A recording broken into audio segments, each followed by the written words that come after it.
अध्याय 21 निराशा। क्या मालिक ने महीने में एक बार घर आने के लिए नहीं कहा था? ये सब कैसे बदल गया? राजेश ने गार्ड की तरफ निराशा से देखा। उसका सीधा सादा दिल दर्द से भरा था। उसने अपनी पत्नी के लिए पूरे पतझड़ भर इंतजार किया था, सिर्फ ये जानने के लिए कि वह वापस नहीं आ रही है। भाई, मैंने अभी अभी तो बताया कि मुझे नहीं पता। हम जो सिंह हवेली में काम करते हैं, अपनी किस्मत के मालिक नहीं हैं। भले ही परिवार से मिलने के लिए एक दिन की छुट्टी का वादा किया गया हो, अगर मालिक के घर में काम है तो छुट्टी मिलना मुश्किल है। गार्ड ने समझाने की बहुत कोशिश की, लेकिन शर्मा परिवार अभी भी अपने काम में आज़ादी की कमी को नहीं समझ पाया। ओह, क्या मेरी पत्नी ठीक है? राजेश ने उदास होकर पूछा। श्रीमती शर्मा बिल्कुल ठीक हैं। गार्ड ने आंगन के बाहर तैनात रहकर श्रीमती शर्मा को कई बार छोटे मालिक के साथ बगीचे में घूमते हुए देखा था। वाह, पेस्ट्री और मिठाइयाँ। अपनी बेटी के शब्दों को सुनकर श्रीमती वर्मा ने मेज पर रखा पार्सल खोला, जिसमें स्वादिष्ट पेस्ट्री और मिठाइयाँ देखकर उनके मुंह में पानी आ गया और वह सब खुद ही खा जाना चाहती थीं। पेस्ट्री और मिठाइयाँ, मुझे खाना है। सुजाता ने तुरंत एक पेस्ट्री उठाई और मुंह में भर ली, जबकि दूसरे हाथ से एक मिठाई उठा ली। हे, स्वादिष्ट। रीना ने भी वही किया। तुम इतनी क्यों ले रही हो? मैं इन्हें रख रही हूँ। अपनी दो बेटियों को इतना सब कुछ लेते हुए देखकर श्रीमती वर्मा का दिल दुखने लगा। उन्होंने पार्सल पकड़ा और अपने कमरे में जाकर इन स्वादिष्ट चीजों को छिपाने के लिए जल्दी जल्दी चल दी। पिताजी। सिया ने बाहर शोर सुना, लेकिन बाहर जाने की हिम्मत नहीं हुई। फिर भी उसके साथ बिस्तर पर बैठी उसकी बहन ने उसे बाहर ले जाने के लिए कहा और वे मुश्किल से एक एक कदम चलकर बाहर आ गईं। कमरे से बाहर आते ही वे दूसरी और तीसरी मौसी से मिली जो पेस्ट्री खा रही थी, और सिया ने अपनी लार ली। हालांकि उसने अपनी दादी या मौसी से खाने के लिए कुछ मांगने की हिम्मत नहीं की, वह सिर्फ अपने पिताजी को ढूंढ सकती थी। सिया, तुम इतनी छोटी हो, तुम अपनी बहन को कैसे उठाकर बाहर आ गईं? अगर तुम उसे गिरा देती तो? राजेश उस समय सिया के मासूम चेहरे के भाव को नहीं समझ पाया। वह अपने सबसे छोटे बच्चे के लिए चिंतित था। एक वयस्क और एक आदमी के रूप में राजेश पेस्ट्री और मिठाइयाँ खाना या ना खाना चुन सकता था। अपनी थोड़ी सी लापरवाही के कारण उसने घर पर बच्चों के बारे में नहीं सोचा था। जब श्रीमती वर्मा ने सिया को देखा तो उन्हें डर लगा कि उनकी बाहों में रखी पेस्ट्री और मिठाइयाँ कम हो जाएंगी, और उनका मोटा शरीर दौड़ने लगा। और धड़ाम की आवाज़ के साथ उन्होंने कमरे का दरवाज़ा बंद कर लिया और खिड़कियां भी बंद कर दीं। फिर चुपके से कमरे में उन्होंने खुशी खुशी पेस्ट्री खाए और मिठाइयाँ पी। खुश थी कि आज उन्हें न केवल 2 अतिरिक्त चांदी के सिक्के मिले, बल्कि खाने के लिए भी बहुत कुछ था। राजेश ने सिया और गुड़िया दोनों को उठाया, एक एक हाथ में एक एक बच्चे को पकड़कर फिर सिया से कहा, सिया, भविष्य में अपनी बहन को इस तरह से बाहर मत उठाना। तुम इतनी छोटी हो, अगर तुम गिर गई तो तुम्हारी बहन का क्या होगा? उद्धरण चिन्ह। पिताजी, गुड़िया ने मुझे उसे बाहर ले जाने के लिए कहा, उसे पेस्ट्री और मिठाइयाँ चाहिए थीं। सिया ने अपनी दादी के कमरे के दरवाजे की ओर एक दुखी भाव से देखा, उसकी आंखों में आंसू थे। आहा, राजेश ने लापरवाही से अभी अभी महसूस किया कि बच्चों के लिए कोई पेस्ट्री या मिठाई नहीं थी। अपनी माँ के मिजाज को जानते हुए, जो स्वादिष्ट चीजें अब उनके पास थीं, वे निश्चित रूप से उनके बच्चों के साथ साझा नहीं की जाएंगी। एक पल के लिए उसे सिया के चेहरे को देखकर अजीब लगा। छोटी सिया की बाहों में सब कुछ देख रही थी। सच कहूं तो अपने पिछले जीवन में एक अमीर परिवार से होने के कारण उसे श्रीमती वर्मा के पास रखी पेस्ट्री और मिठाइयों की बिल्कुल परवाह नहीं थी। बस इतना ही है कि इस युग में किताब से आने के बाद वह पहले महीने में नर्सिंग कर रही थी और पिछले 2 महीनों से सादा दलिया खा रही थी, जिससे उसके स्वाद बहुत फीके हो गए थे। अभी अभी श्रीमती वर्मा को पार्सल खोलते और खुशबू सूंघते हुए देखकर वह अपनी लार निगलने से खुद को रोक नहीं पाए। ईमानदार राजेश अपनी छोटी लड़की की नज़र का विरोध नहीं कर सका और उसने श्रीमती वर्मा के कमरे के दरवाजे की ओर चिल्लाकर कहा, माँ, बच्चों के साथ कुछ पेस्ट्री और मिठाइयाँ साझा करो। क्या खाएंगे? उन्हें सिर्फ खाना आता है और काम करना नहीं आता, पैसे खर्च करते हैं। उन्हें खिलाना पैसों की बर्बादी है। श्रीमती वर्मा ने अपनी पेस्ट्री खाते हुए बुदबुदाया, अस्पष्ट रूप से बोलते हुए, जबकि पेस्ट्री के टुकड़े कमरे में बोलते हुए बाहर निकले। माँ, आप फिर से बाहर वालों के सामने क्यों बुरा भला कह रही हैं? यह मेरी बेटी है, आपकी पोती है। राजेश, ये सीधा साधा आदमी, गुस्सा हो गया। सीधे सादे लोगों में भी उनका स्वाभिमान होता है, और उसे गार्ड की नज़र में अपमानित महसूस हुआ। खट्टी लड़की, यह एक पोता नहीं है। तुम देखो कितने निराशाजनक हो, उन पैसे बर्बाद करने वाली चीज़ों की रक्षा कर रहे हो। श्रीमती वर्मा ने अपने बेटे के गुस्से भरे लहजे की परवाह नहीं की। उनका बेटा इतना आज्ञाकारी था कि कुछ कड़े शब्दों से कोई फर्क नहीं पड़ेगा। वह कुछ खा रही थी, जिससे उनका भाषण और भी अस्पष्ट हो गया। दूसरी बहन, तीसरी बहन, बच्चों के साथ कुछ मिठाई साझा करो। राजेश अपनी मां तक पहुंचने में असमर्थ होकर दूसरी बहन और तीसरी बहन की ओर देखने लगा। मैं नहीं दूंगी। यह मेरी है। सुजाता अपने भाई के इसे लेने के डर से तुरंत अपने कमरे में वापस भाग गई। मैं सिर्फ 2 टुकड़े दे सकती हूँ। रीना मिठाई से अलग होने में अनिच्छुक थी, लेकिन सुंदर गार्ड की नज़र की परवाह करते हुए उसने दर्द सहा और 2 मिठाइयाँ रखी, एक सिया के लिए और एक गुड़िया के लिए। धन्यवाद, दूसरी मौसी। ही पिताजी, अब मेरे पास मिठाई है। सिया ने दूसरी मौसी को धन्यवाद दिया। उसका खुश चेहरा राजेश की तरफ देख रहा था, ध्यान से मिठाई छिपाते हुए। फिर भी उसे खाने की हिम्मत नहीं हुई। अपने छोटे दिल में सोच रही थी कि जब उसकी बहनें वापस आएंगी तो वह उन्हें साझा करने के लिए बचाएगी। ये ठीक है, ये ठीक है। छोटी ने रीना के लिए बुलबुले उड़ाए, अपने हाथ में मिठाई पकड़े हुए बिना उसे खाए। हाँ, अब से आज्ञाकारी रहना याद रखो, ठीक है। रीना ने विदेशी आदमी के सामने कोमल और गुणी व्यवहार किया। सर, बूढ़े आदमी, मैं काफी समय से बाहर हूँ, मुझे वापस जाना चाहिए। गार्ड अपनी चाय का आखिरी घूंट खत्म कर चुका था, खड़ा हो गया, अपने घोड़े के पास गया और जाने के लिए उस पर सवार हो गया। यह रीना गार्ड को रोकना चाहती थी, लेकिन वह अपने मुंह से क्या कहना चाहती थी, कह नहीं पाई। गार्ड की पीछे हती हुई आकृति को देखकर निराशा हुई। गार्ड का शरीर घोड़े पर एक पल के लिए अकड़ गया, लेकिन वह पीछे नहीं मुड़ा। उसने हाउसकीपर के मुंह से परिवार की स्थिति के बारे में जान लिया था और जानता था कि इस दूसरी मिस की सगाई हो चुकी है। वह ऐसी मोहित नजरें नहीं सह सकता था। भाई, आराम से। राजेश और उसके पिताजी ने गार्ड की पीछे हती हुई आकृति को देखा। राजेश दोनों बच्चों को वापस कमरे में ले गया। सिया को अपनी छोटी बहन का अच्छी तरह से ख्याल रखने के लिए कहा। सिया एक मिठाई का टुकड़ा पकड़े हुए खुशी से छोटी को गले लगा रही थी, हंस रही थी। रीना अपने कमरे में वापस आ गई, भावनात्मक रूप से दूर और स्तब्ध थी। सुजाता ने मुश्किल से अपनी बड़ी बहन के मिजाज को देखा, फिर भी उसे दूसरी बहन द्वारा दी गई 2 मिठाइयों के बारे में थोड़ा अफसोस हुआ। दूसरी बहन, तुम मिठाई नहीं खाती, मुझे दे दो, तुमने उन 2 बच्चों को ही क्यों दी? सुजाता ने ये कहते हुए रीना के हाथों से मिठाई छीनने की कोशिश की। नहीं दूंगी। तुम इतनी लालची क्यों हो? तुम 13 साल की हो, ठीक है। तुम विदेशी पुरुषों के आसपास सतर्क क्यों नहीं रहती? रीना ने सुजाता को घूरा, मिठाई को अपनी छाती में छिपाते हुए। क्षण भर के लिए उसे खाने में बहुत अनिच्छुक थी। एक विदेशी आदमी, वह तो बस एक गार्ड है। मेरे लिए वह एक नौकर है। मेरा पति एक छोटा मालिक होगा। सुजाता ने रीना पर ठेंगा दिखाया। अपनी बहन के पास जो मिठाई थी वह नहीं दे रही थी, इसलिए उसे अपने हाथ में रखी मिठाई खानी पड़ी। असंभव। तुम देखो, एक नौकर से शादी करने का सपना देखो, एक छोटे मालिक से तो बहुत दूर की बात है। रीना ने अपनी बहन के मूर्खतापूर्ण सपनों का मजाक उड़ाया। दूसरी बहन, तुम बॉस के बेटे से शादी करने जा रही हो। मेरी किस्मत निश्चित रूप से तुम्हारी तुलना में बेहतर होगी। सुजाता ने अपनी बड़ी बहन को हठपूर्वक जवाब दिया। हम देखेंगे, रीना ने जवाब दिया। दया और 2 छोटी बहनें खेतों से लौट आई, उम्मीद कर रही थी कि उनकी मां पिछली बार की तरह उनसे मिलने आएगी। फिर भी इंतजार करते करते उन्होंने उसे नहीं देखा। चिंतित होकर तीनों बच्चे तय समय से पहले खेतों से घर लौट आए। पिताजी, क्या माँ वापस आ गई? दया ने खेती के औजारों को गिराकर घर पर चारों ओर देखा। माँ, मीना और रीना कमरे में वापस भागी, लगातार बुला रही थीं। अध्याय 22, चीनी भूल गए। तुम्हारी माँ, वह घर नहीं आई। राजेश ने दया की उम्मीद भरी आंखों का सामना किया, और वह भी इतना दुखी महसूस कर रहा था कि उसने अपने हाथों में काम रोक दिया। वो माँ वापस नहीं आई। उद्धरण चिन्ह। मीना रोई, दरवाजे पर खाली खड़ी थी। वो माँ वापस क्यों नहीं आ रही है? क्या वह अब रीना को नहीं चाहती? रीना ने भी रोना शुरू कर दिया। ये सब रोना धोना क्या है? बुरे संकेत हैं, तुमने इस घर की सारी किस्मत रोकर बहा दी।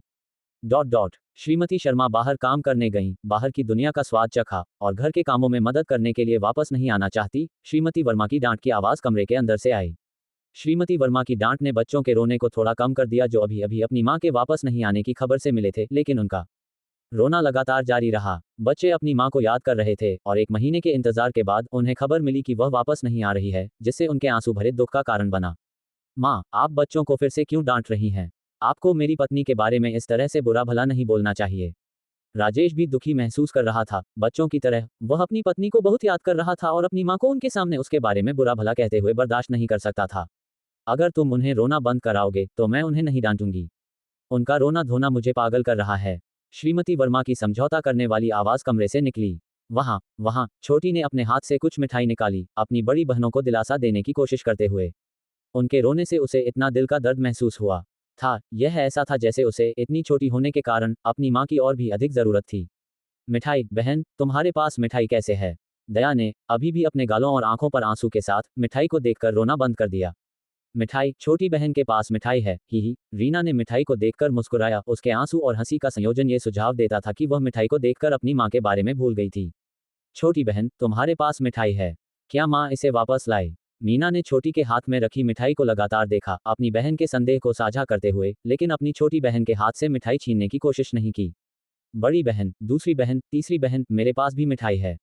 सिया अपनी मिठाई के बारे में रोने के कारण भूल गई थी, लेकिन अब उसने भी वह टुकड़ा निकाला जिसे वह अपनी जेब से खाने के लिए अनिच्छुक थी। मिठाई, दया और अन्य बहनें चमक गईं। अपनी 2 छोटी बहनों द्वारा लाई गई मिठाई को छोटे छोटे टुकड़ों में बांट दिया, ताकि उनमें से प्रत्येक को एक छोटा सा टुकड़ा मिल सके।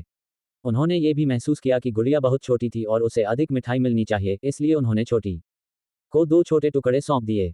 छोटी ने अपनी बड़ी बहनों को मिठाई को अपने मुंह में डालते हुए देखा। अपने पूर्व के समृद्ध घर में उसे ऐसी मिठाइयों की बिल्कुल परवाह नहीं होती, लेकिन जब से वह इस बच्चे के शरीर में किताब में आई थी, हर दिन सिर्फ नमक रहित चावल का दलिया खा रही थी, उसे कुछ स्वाद की लालसा थी। अपनी बड़ी बहनों की तरह उसने भी अपने मुंह में एक छोटा सा मिठाई का टुकड़ा रखा और धीरे से चबाया, एक और टुकड़े को छोटे छोटे हिस्सों में तोड़ दिया। वहां वहां उसने अपने चारों ओर इकट्ठी हुई अपनी बड़ी बहनों को मिठाई के टुकड़े दिए। छोटी बहन बहुत अच्छी है, दया ने सबसे पहले छोटी के छोटे चेहरे को चूमा और फिर अन्य बहनों ने दया का अनुसरण किया। छोटी ने अपने बहनों के चुंबन को लगातार टालने की कोशिश की, एक ऐसे लुक के साथ जो उसकी घृणा को दर्शाता था। वे सब मिठाई खा रहे थे। ये बहुत चिपचिपा और गंदा था। हा हा, छोटी बहन शर्मीली है, दया हंसी, ये सोचकर कि यही कारण था। हा हा हा, अन्य बच्चे हंसी में शामिल हो गए। राजेश, जिसका दिल बच्चों के पहले रोने से भारी हो गया था, अब उनकी हंसी सुनकर थोड़ा हल्का महसूस हुआ। बच्चे अपनी लापता मां के लिए जोर से रो सकते थे, लेकिन वह रो नहीं सकत था, वह सिर्फ अंदर से उदास महसूस कर सकता था। जब बच्चे हंसे तो उसे लगा कि वे वास्तव में दुख से अनजान थे। जैसा कि वे खुश थे, वह जानता था कि उसे उनके लिए बोझ उठाना होगा। श्रीमती वर्मा को बच्चों की जोर की आवाजें खटक रही थीं, ये सोचकर कि पोतियां उनका मजाक उड़ा रही थीं। उनका चेहरा भरी हुई नाराजगी से लाल हो गया और उन्होंने गाली देना शुरू कर दिया। तुम किस पर हंस रहे हो? बाहर आओ और खाना बनाओ पहले ही। क्या तुम मुझसे उम्मीद करते हो कि मैं तुम मुफ्तखोरों की सेवा करूं? श्रीमती वर्मा की डांट सुनकर कमरे में बच्चों की हंसी रुक गई। दया ने मीना को बुलाया और साथ में वे रसोई में खाना बनाने गईं, रीना को कमरे में छोड़कर अपनी छोटी बहनों की देखभाल करने के लिए। राजेश ने थोड़ा खुश महसूस किया था, लेकिन उसकी मां की डांट ने उसे भौहें सिकोड़ने और दबाव महसूस करने पर मजबूर कर दिया। इस परिवार ने उसे घुटन महसूस कराई। अपने बच्चों को रसोई में खाना बनाने जाते हुए देखकर, जबकि उसकी पत्नी और 2 छोटी बेटियां कमरे में रहीं, उसके दिल में एक तरह की उदासी महसूस हुई। पिताजी, खेती का व्यस्त मौसम फिर से आ गया है और मेरी पत्नी घर पर नहीं है, हम सिर्फ बच्चों को खेत का काम नहीं करने दे सकते। बेशक, एक बार जब हम पुरुष अपना वर्तमान काम खत्म कर लेंगे, तो हम व्यस्त मौसम के दौरान खेत के काम में शामिल हो जाएंगे। बच्चों को खेतों में चावल के दाने फैलाने दो, और तुम्हारी माँ और 2 छोटी बेटियों को भी खेतों में काम करने दो। अपने बेटे के सुझाव को सुनकर राजेश के पिताजी ने याद किया कि अतीत में केवल वह और उनका बेटा और बहू काम करते थे, जबकि उनकी पत्नी और 2 बेटियां घर पर चावल के दाने सुखाने के लिए रहती थीं। पिछले कुछ महीनों से हमेशा बच्चे बाहर काम कर रहे थे और 2 बेटियां और पत्नी घर पर कुछ काम करती थी, जबकि अभी भी शिकायत करती थीं। वह महसूस कर सकता था कि उनके बेटे की इस बारे में राय थी और उन्हें पुरानी पीढ़ी और उनके बच्चों के बीच थोड़ी दूरी महसूस हुई। दया और मीना ने पतला दलिया बनाया, साथ ही श्रीमती शर्मा की अचार वाली सब्जियां और सूखे हुए मूली भी तले। अब व्यस्त खेती के मौसम के करीब घर पर खाने के लिए ज्यादा चावल नहीं बचा था, न ही अन्य अनाज की बहुतायत थी। घर के पुरुषों को बधाईगिरी और अन्य कठिन काम करना पड़ता था, इसलिए उनके दलिया की घनत्व महिलाओं द्वारा खाए जाने वाले दलिया की तुलना में थोड़ी अधिक थी। सभी चावल भरे दलिया को 2 बड़े कटोरे में डाला गया, जो घर के 2 पुरुषों के लिए तैयार किए गए थे। घर के बच्चे और महिलाएं केवल पतला चावल का सूप खा सकती थीं, जो पानी वाले दलिया जैसा था। श्रीमती वर्मा, जिन्होंने अभी अभी थोड़ा सा पेस्ट्री खाया था, उन्हें भूख नहीं लगी थी, पतला दलिया खाना उनकी प्यास के लिए बिल्कुल सही था। इस तरह का भोजन देखकर सुजाता ने अपने होंठ सिकोड़ लिए। लेकिन जैसा कि उसने पेस्ट्री का एक टुकड़ा और मिठाई खाई थी और कोई खेत का काम नहीं किया था, उसे भूख नहीं लगी थी। मिठाई खाने के बाद उसे प्यास लगी, इसलिए पतला दलिया उसके लिए उपयुक्त था। रीना भी इसी तरह की स्थिति में थी, वजन कम करने की तलाश में थी। वह उस दिन काम करने के लिए बाहर नहीं गई थी और घर पर रही, मोटी और सफेद, चिंतित थी कि वह भविष्य में अपने सुंदर कपड़ों में फिट नहीं हो पाएगी। दया और मीना हमेशा अपनी छोटी बहनों के बारे में पहले सोचती थीं। वे पतला चावल का सूप कमरे में लाईं, सबस ए पहले अपनी सबसे छोटी बहन को खिलाया। सिया, जो थोड़ी बड़ी थी, खुद खा सकती थी, अपनी बड़ी बहनों की तरह दलिया पी रही थी, भूखी महसूस कर रही थी, लेकिन एक शब्द बोलने की हिम्मत नहीं कर रही थी। उसने रोने की भी हिम्मत नहीं की, डांट या पिटाई के डर से। आह, छोटी ने अपने दिल में आह भरी, इस तरह का जीवन कब खत्म होगा। वह इस किताब से इस दुनिया में 3 महीने से थी और केवल शुरुआत में दूध पीने के लिए था। अब मांस खाने की तो बात ही छोड़ दो, उसकी भूख को शांत करने के लिए पर्याप्त चावल भी नहीं था। जहां तक वह जानती थी, गांव में एक अच्छी तरह से संपन्न परिवार के लिए पिता और बेटा बधाईगिरी के माध्यम से थोड़ा सा पैसा कमा सकते थे और परिवार को बिना किसी परेशानी के सहारा दे सकते थे।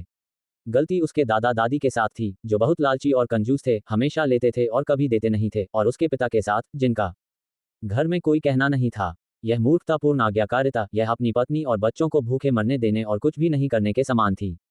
शुक्र है कि वह अभी भी अपनी बेटियों के लिए बोल सकता था। जब उनकी मां आसपास नहीं थी, तो वह पिता और मां दोनों की भूमिका निभा सकता था, अपनी बेटियों की कभी उपेक्षा नहीं करता था। भोजन के दौरान खाने की मेज पर राजेश के पिताजी ने खाते हुए रुककर अपने बेटे का सुझाव उठाया। बूढ़ी औरत, राजेश ने कहा कि हमें खेत में फसल काटनी होगी। एक बार जब हम अगले 2 दिनों में यहाँ अपना काम खत्म कर लेंगे तो हमारे घर के सभी वयस्कों को चावल काटने के लिए खेतों में जाना चाहिए। पिताजी, मैं निश्चित रूप से नहीं जा रही हूँ। मैं अभी वयस्क नहीं हूँ, मैं अभी 15 साल की नहीं हूँ, इसलिए मैं एक वयस्क के रूप में नहीं गिनी जाती। सुजाता इस फैसले का विरोध करने वाली पहली थी। जब से वह छोटी थी उसने कभी खेतों में काम नहीं किया था। एक बड़ा भाई और भाभी के आसपास होने से घर पर रहना कितना अच्छा था। अध्याय 23, काम नहीं करना चाहती। सुजाता भी खेत का काम नहीं करना चाहती थी और रीना ने भी विरोध किया। पिताजी, मैं भी नहीं जा रही हूँ, मेरी जल्द ही शादी होने वाली है, याद है?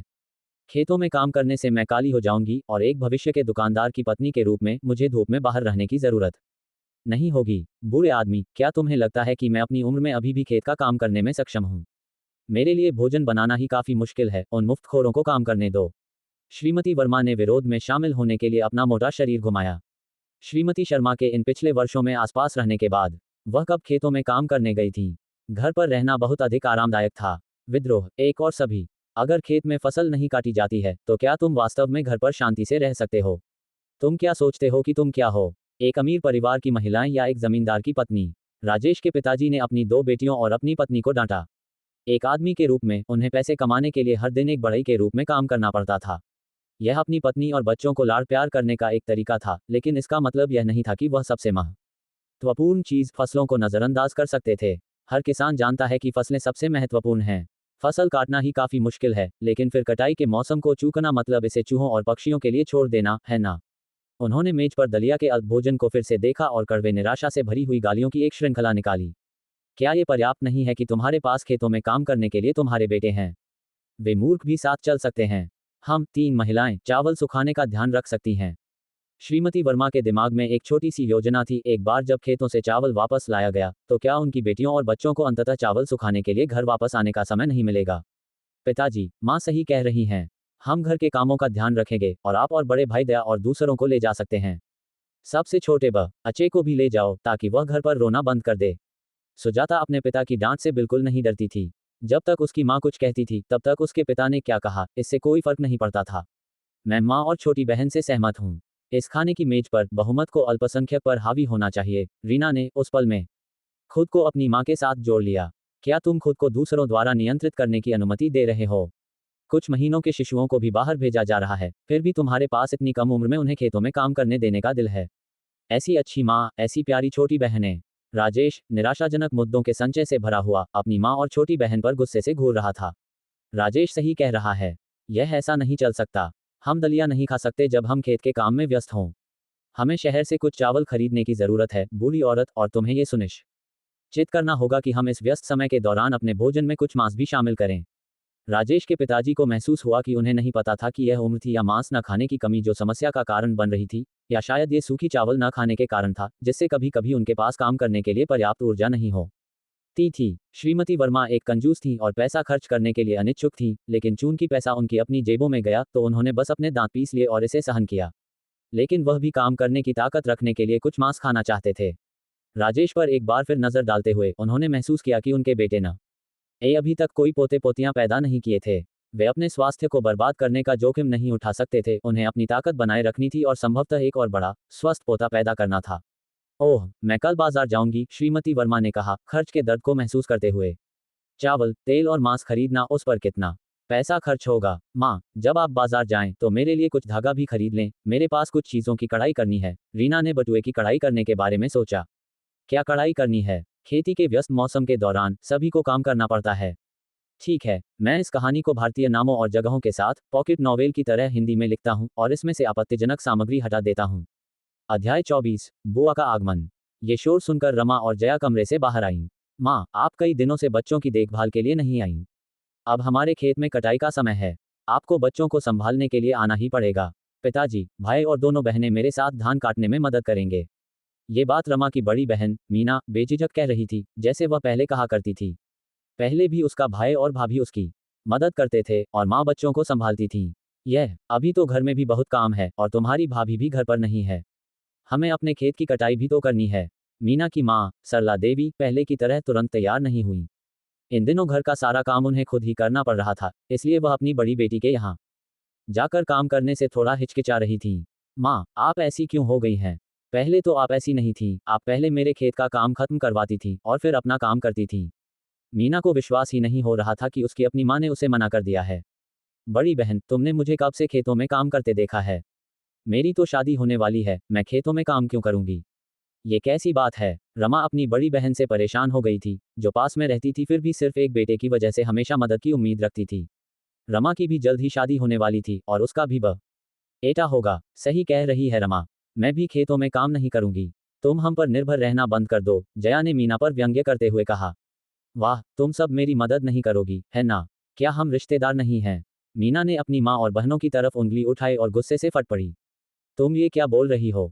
तुम्हारी शादी हो चुकी है, अब तुम्हें अपना घर संभालना चाहिए। तुम देख रही हो कि हमारा परिवार भी मुश्किल में है। मीना के पिता राघव जी ने अभी तक कुछ नहीं कहा था, लेकिन अब उन्होंने गुस्से से उसे घूरते हुए कहा। वह सभी को याद दिला रहे थे कि आज दोपहर ही उन्होंने घर के काम के बारे में बात की थी और अब मीना फिर से मदद मांगने आ गई थी, जिससे उन्हें बहुत गुस्सा आ रहा था। पिताजी, क्या मैं आपकी बेटी नहीं हूँ? अगर आप मदद नहीं करेंगे तो समझ लीजिए कि आपकी कोई बेटी नहीं है। मीना, जो हमेशा से घमंडी थी, उसने अपने भाई मोहन को नीचा दिखाया, जो हमेशा बात मानता था। शादी के बाद भी उसके भाई और भाभी ने उसकी बहुत मदद की थी। उसे लगा था कि आज कहने पर वे मदद कर देंगे, लेकिन उसने उम्मीद नहीं की थी कि उसका परिवार इतना अड़ियल होगा। इतने सालों में परिवार की मदद से ही वह अपने ससुराल में अच्छी तरह रह पाई थी। उसकी सास बच्चों की देखभाल में मदद नहीं करती थी और हमेशा अपनी माँ से मदद लेने के लिए कहती थी। फसल कटाई के दौरान उसे अपने परिवार से बहुत मदद मिली थी और उसे हमेशा लगता था कि यह उसका अधिकार है कि उसका परिवार उसकी मदद करे, जैसा वे पहले करते थे। अरे वाह, मैंने और तुम्हारी भाभी ने इतने सालों में तुम्हारी बहुत मदद की है ना? लेकिन तुमने कभी मदद नहीं की। जब तुम्हारी भाभी का बच्चा हुआ तो तुम एक बार भी देखने नहीं आई और अब अचानक तुम्हें याद आया कि तुम्हारा एक भाई है। मोहन अपनी बहन का मजाक उड़ा रहा था। वह लंबे समय से अपने माता पिता के प्रति नाराज था क्योंकि वे अपनी बेटियों का पक्ष लेते थे। पिछले कुछ सालों में व्यस्त और थके होने के बावजूद उन्होंने और उसकी पत्नी ने हमेशा मदद की, लेकिन मीना ने उनके साथ कैसा व्यवहार किया? शीतल ने कमरे से ऊंची आवाज में बहस सुनी। उसने कभी अपनी बुआ से ऐसी बहस नहीं देखी थी। उसने देखा कि चौथी बहन उसे उठाकर दरवाजे पर बैठी है ताकि वह देख सके।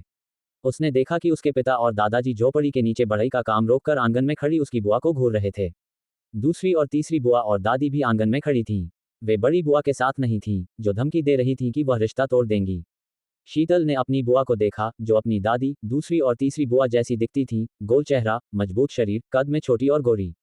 3 महीने की बच्ची पहली बार इन महत्वपूर्ण परिवार के सदस्यों को देख रही थी, साथ में वह मामा भी जिसे वह कभी नहीं मिली थी, जिसके बारे में उसकी दूसरी बुआ हमेशा कहती थी कि वह उसका मंगेत रह जो कभी नहीं आता।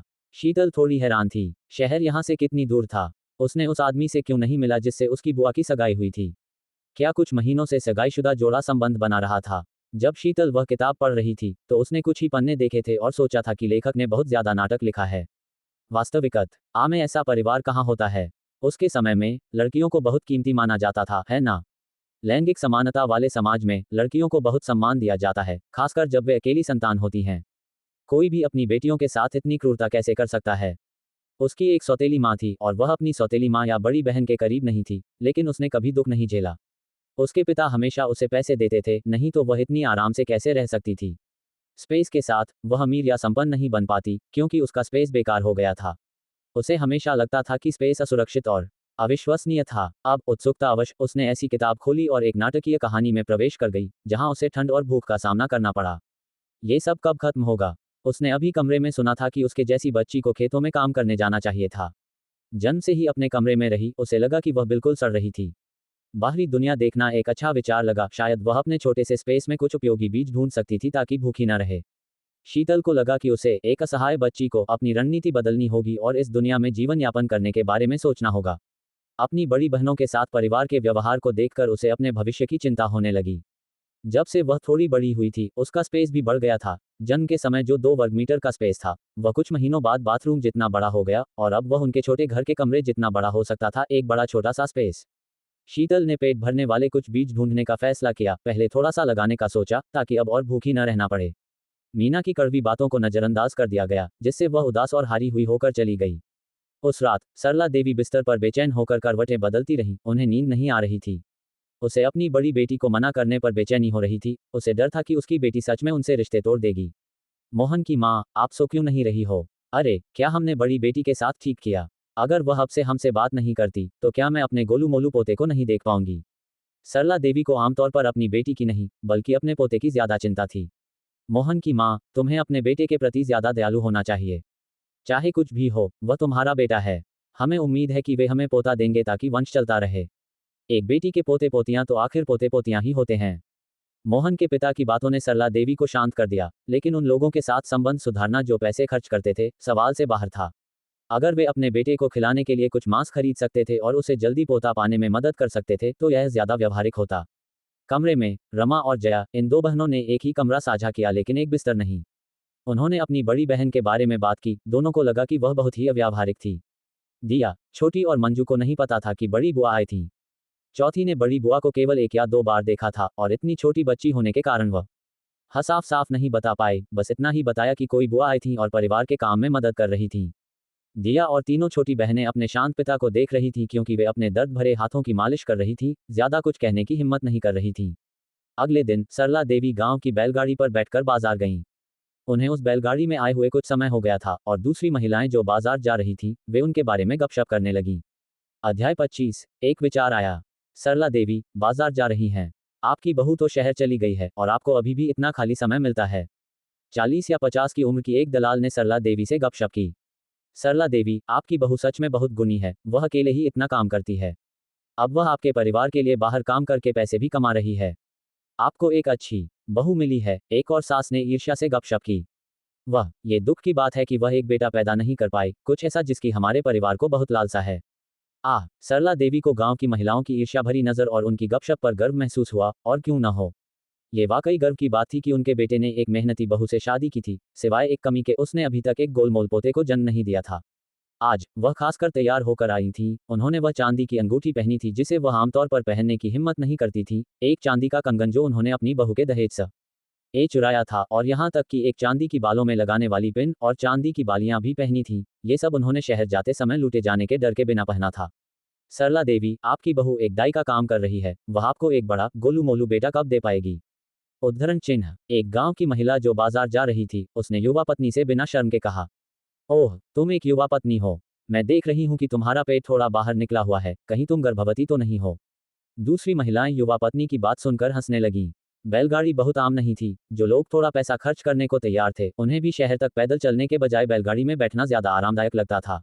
जिन पुरुषों के पैर मजबूत थे, उन्हें महिलाओं के साथ बैलगाड़ी में ठूसना असुविधाजनक लगता था, इसलिए आज बैलगाड़ी में सभी यात्री महिलाएं थीं, केवल एक आदमी गार्ड बड़ी ही चला रहा था जिसे बात करने की आज़ादी नहीं थी।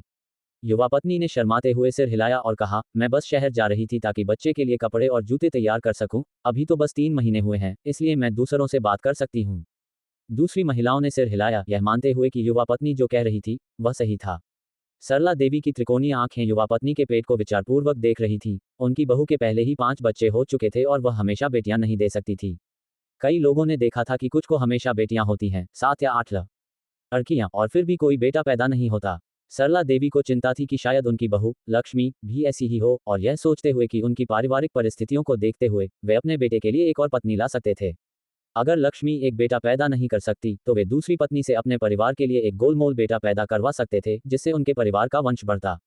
फिर उन्होंने सोचा कि उनके घर में केवल कुछ ही कमरे थे, एक उनके बेटे के लिए, एक बूढ़े लोगों के लिए, एक बेटियों के लिए और एक सामान के लिए, साथ ही एक रसोई और एक बढ़ई के काम के लिए झोपड़ी भी थी। अगर वे अपने बेटे के लिए एक और पत्नी लाना चाहते थे तो उन्हें घर में एक और कमरा बनाना पड़ता। सरला देवी ने अपनी छाती में सिक्कों की थैली को छुआ।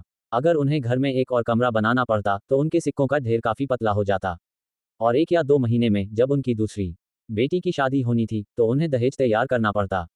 हालांकि वे पहाड़ों से मुफ्त में लकड़ी काट सकते थे, फिर भी मजदूर तो चाहिए ही थे। बढ़ई के काम पर पैसा बचाने के बावजूद लड़की के परिवार के रूप में उन्हें अभी भी बहुत सी चीजें खरीदनी थीं। आज सरला देवी को अचानक अपने बेटे के लिए एक और पत्नी लाने का विचार आया। वह निश्चित थी। उन्होंने बाजार से लौटने के बाद अपने पति के साथ इस पर चर्चा करने का फैसला किया और एक दलाल के माध्यम से उसके लिए एक लड़की ढूंढने का मन बनाया। सरला देवी चावल, सोया सॉस, मांस और अन्य चीजें खरीदने में व्यस्त हो गईं जो उनकी बेटी ने मांगी थीं। जब वह खरीदारी करने गईं, तो वह जानबूझकर अपने होने वाले दामाद की दुकान पर कुछ सामान खरीदने गईं, पूरी तरह से उनके परिवार से छूट पाने के इरादे से। जोरावर अपनी मां के साथ दुकान पर सामान बेच रहा था जबकि उसके पिता माल भरने गए थे। ग्राहक लगातार दुकान में सामान खरीदने आते थे। उनके परिवार की दुकान एक जनरल स्टोर की तरह थी जिसमें सब कुछ था, और वह ग्राहकों को उत्पादों और उनकी कीमतों के बारे में बताने में व्यस्त था। एक और व्यक्ति को दुकान में प्रवेश करते देख उसने अपनी पेशेवर मुस्कान उठाई और आने वाले का मुस्कुराते हुए स्वागत किया, केवल ये देखने के लिए कि वह व्यक्ति उसकी होने वाली सास थी। उसकी मुस्कान एक पल के लिए रुक गई क्योंकि उसने अपना सिर नीचे किया, सामान बेचने का नाटक करते हुए, और अपनी होने वाली सास का आदर नहीं किया। लेकिन उसकी माँ थोड़ी अधिक चालाक थी और उन्होंने सरला देवी को देखकर अपनी मुस्कान बदले बिना उनसे कहा, मेरी प्यारी रिश्तेदार, आज आप यहाँ क्यों आईं? हम इतने व्यस्त थे कि हमें आपके घर आने का समय ही नहीं मिला। किराने की दुकान के मालिक इस शहर में कई सालों से दुकान चला रहे थे और रोज विभिन्न गांवों से रिश्तेदार सामान खरीदने आते थे और हमेशा गपशप चलती रहती थी। पहले उन्होंने दलाल से इस परिवार का प्रस्ताव देने के लिए कहा था क्योंकि उन्हें लगा था कि वे कंजूस हैं लेकिन अपनी बेटी के साथ काफी अच्छा व्यवहार करते हैं और शायद वे भविष्य में एक ज्यादा उदार दहेज देंगे। उनके बेटे को भी इस परिवार की लड़की पसंद आ गई थी और इसलिए शादी तय हो गई, लेकिन उन्होंने बाद में ये जानकर उम्मीद नहीं की थी कि यह परिवार अपनी बहू और पोती के साथ अच्छा व्यवहार नहीं कर रहा था।